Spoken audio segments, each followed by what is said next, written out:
वाहिगुरू जी का खालसा वाहिगुरू जी की फतेह। आज दास आपके सामने फिर हाज़र है। गुरबाणी दे अनमोल रतन जिहड़े गुरु साहिबां ने सानू बख्शे है, उन्हां दी विचार ते उस बारे विस्तार नाल जितनी एक मतबुद्धि पिता परमात्मा ने बख्शी है, उस हिसाब नाल तुहाडे सामने मैं रखांगा।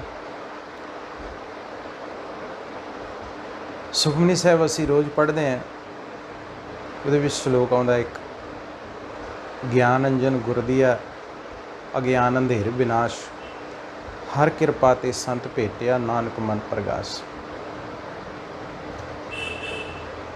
ते चार युगां दा जिक्र भी गुरबाणी दे विच आउंदा है। सतयुग त्रेता द्वापर कलयुग, इन्हां चौहां युगां दे विच ये साइकिल जिहड़ा चलदा है, सृष्टि चक्र दा, इस समय दा चक्र जिहड़ा चलदा है, सतयुग त्रेता द्वापर कलयुग ते उस तो बाद फिर सतयुग।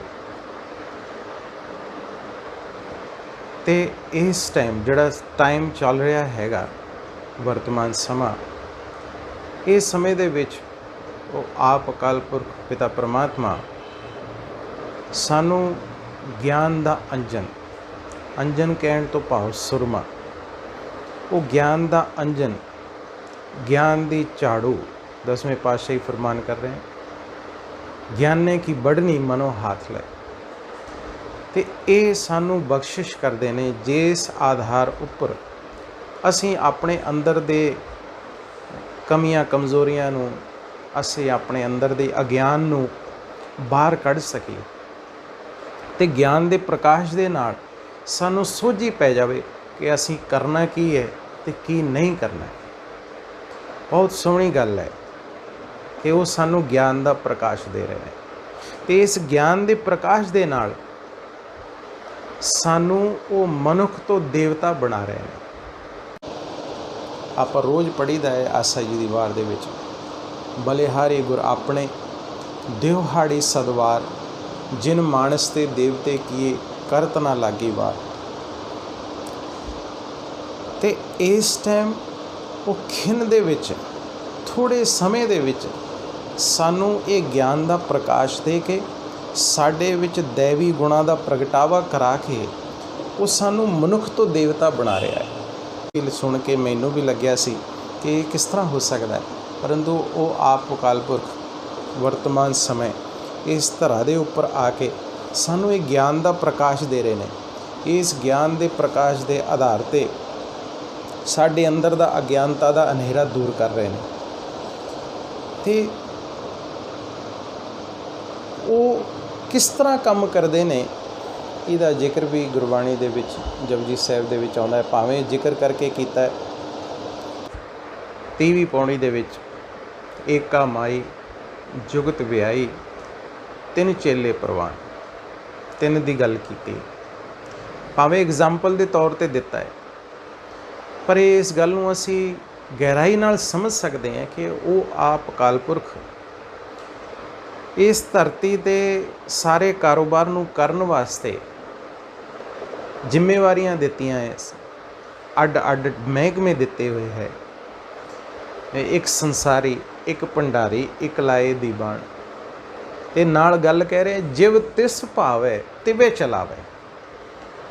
भावें इन्हां कोलों काम करा रहे ने, पर वो जिस तरह उस नूं भाउंदा है, जिस तरह उस नूं चंगा लगदा है, उस अनुसार ही करता है। उस नूं चंगा लगना कहने तो भाव जिहड़े सिस्टम उन्हें बनाए, जिहड़े नियम उन्हें बनाए, वो नियमां दे आधार ते जिहड़ा कुछ उहनूं पाउंदा है उस अनुसार वो करता है। जिव तिस भावे तिवे चलावे, जिव होवे फरमान, जिवें उस तरह का उहदा हुक्म हुंदा है उस तरीके नाल वो वेखै उन्हां नज़र ना आवे। वो तो देख रहा पर सानू नज़र नहीं आ रहा।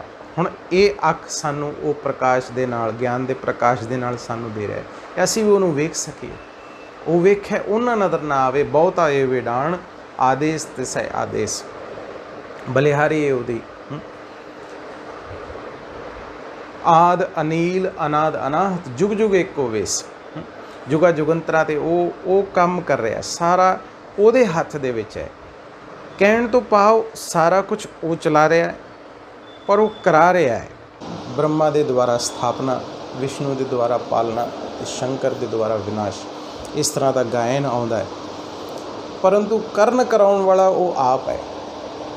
ਇਸ ਟਾਈਮ ਵਰਤਮਾਨ ਸਮਾਂ ਜਿਹੜਾ ਚੱਲ ਰਿਹਾ ਹੈਗਾ, ਮੈਂ ਫਿਰ ਬੇਨਤੀ ਕਰ ਰਿਹਾ, ਇਸ ਸਮੇਂ ਦੇ ਵਿੱਚ ਉਹ ਆਪ ਅਕਾਲ ਪੁਰਖ ਸਾਨੂੰ ਮਨੁੱਖ ਤੋਂ ਦੇਵਤਾ ਬਣਾ। ਦੇਵਤਾ ਕਹਿਣ ਤੋਂ ਭਾਵ ਦੇਵੀ ਗੁਣਾਂ ਦੇ ਵਿੱਚ ਭਰਪੂਰ।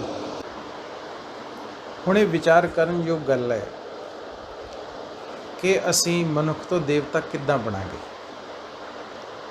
ਕਿਸ ਤਰ੍ਹਾਂ ਇਹ ਪ੍ਰੋਸੈਸ ਹੁੰਦਾ ਹੈ। ਤੇ ਗੁਰਬਾਣੀ ਮੋਹਰ ਲਾ ਰਹੀ ਹੈ ਜੀ। ਚੌਥੇ ਪਾਤਸ਼ਾਹ ਫਰਮਾਨ ਕਰ ਰਹੇ ਨੇ, ਗੁਰ ਪਾਰਸ ਹਮ ਲੋ ਮਿਲ ਕੰਚਨ ਹੁਆ ਰਾਮ। ਉਹਦੇ ਕੰਟੈਕਟ ਦੇ ਨਾਲ, ਉਹਦੇ ਮਿਲਾਪ ਦੇ ਨਾਲ ਅਸੀਂ ਲੋਹੇ ਵਰਗਿਆਂ ਨੂੰ ਉਹਨੇ ਪਾਰਸ ਬਣਾ ਦਿੱਤਾ। ਗੁਰ ਪਾਰਸ ਹਮ ਲੋ ਮਿਲ ਕੰਚਨ ਹੁਆ ਰਾਮ, ਜੋਤੀ ਜੋਤ ਮਿਲਾਏ ਕਾਇਆ ਗੜ ਸੋਇਆ ਰਾਮ। ਕਾਇਆ ਗੜ ਸੋਇਆ ਮੇਰੇ ਪ੍ਰਭ ਮੋਇਆ, ਕਿਉਂ ਸਾਸ ਗਿਰਾ ਸਵੇਰ ਸਾਜੀ। ਉਹਨੂੰ ਅਸੀਂ ਕਿਸ ਤਰ੍ਹਾਂ ਵਿਸਾਰ ਦਈਏ, ਜਿਹਦੇ ਕੰਟੈਕਟ ਦੇ ਨਾਲ ਇਹ ਵੀ ਗਾਇਨ ਹੈ। ਗੁਣ ਕੈ ਗੁਣੀ ਸਮਾਵਣਿਆ, ਉਹਦੇ ਗੁਣ ਗਾਉਣ ਨਾਲ ਅਸੀਂ ਉਹਦੇ ਗੁਣਾਂ ਦਾ ਸਰੂਪ ਬਣ ਜਾਂਦੇ ਹੋ, ਉਹ ਅਪੇਤਾ ਖਤਮ ਹੋ ਜਾਂਦੀ ਹੈ।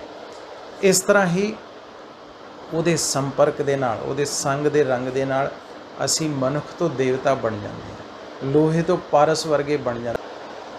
ਅਦ੍ਰਿਸ਼ਟ ਅਗੋਚਰ ਪਕੜਿਆ ਗੁਰ ਸ਼ਬਦੀ, ਗੁਰ ਸ਼ਬਦ ਦੇ ਨਾਲ ਉਹਨੂੰ ਕਿਸ ਤਰ੍ਹਾਂ ਕੰਟੈਕਟ ਦੇ ਵਿੱਚ ਲੈ ਸਕਦੇ ਹਾਂ। ਗੁਰ ਸ਼ਬਦੀ ਹਉ ਸਤਿਗੁਰ ਕਹਿ ਬਲਿਹਾਰੀਏ, ਉਹਦੇ ਉੱਤੇ ਬਲਿਹਾਰ ਜਾਣਾ ਹੈ।